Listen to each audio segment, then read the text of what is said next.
Hi everyone, welcome back to Affordable Tutor, where we make education simple and exciting for everyone. In today's video, we are going to learn about Google Scholar and how you can search relevant papers regarding your research topic. So let's understand this with example. So now, like my research is on breast cancers, for example. So I'm writing a breast cancer here in the search bar, and it will give me a bunch of paper that has been published with breast cancer keyword. So here you can see you can filter them with yearly filter, or you can define a custom one from starting to end, and or you can sort by date, like the one that has been published, like you can see 2 days ago here, reviewed article, and those with patents and citations, etc. So like for example, you're looking for breast cancer. Let's make this search more advanced, like we can use boolean operators, for example, or, and not.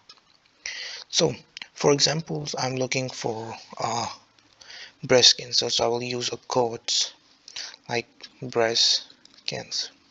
So these codes are specifically, like I'm looking specifically for breast cancer, and I'm adding something to the search.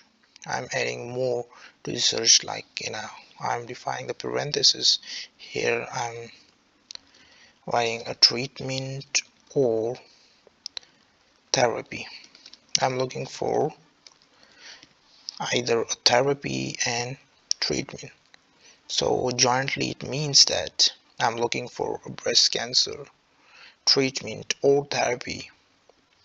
And for example, if you want to exclude something like not lung cancer.